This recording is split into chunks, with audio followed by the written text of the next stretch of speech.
Vote গ্রহণ হবে 2026 সালের ফেব্রুয়ারি মাসের 12 তারিখ রোজ বৃহস্পতিবার। ত্রয়োদশ জাতীয় সংসদ নির্বাচন ও গণভোট একই দিনে অনুষ্ঠিত হতে যাচ্ছে দেশের ইতিহাসের সবচেয়ে গুরুত্বপূর্ণ দুই নির্বাচন।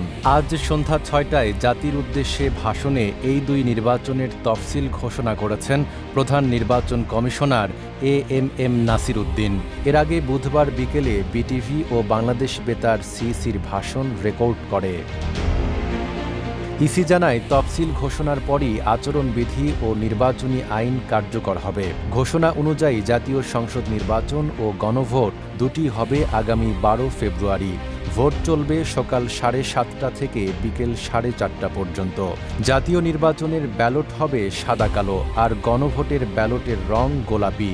দেশের ইতিহাসে এই প্রথম একই দিনে গণভোট ও জাতীয় নির্বাচন অনুষ্ঠিত হতে যাচ্ছে। এ নির্বাচনে প্রবাসীরাও পোস্টাল ব্যালটে ভোট দিতে পারবেন। বুধবার রাত 8টা পর্যন্ত অনলাইনে নিবন্ধন করেছেন প্রায় 3 লাখ প্রবাসী। শিয়া বাটার ও ভিটামিনে সমৃদ্ধ লিলি বিউটি সোপ, তারুণ্যময় উজ্জ্বল ত্বকের জন্য।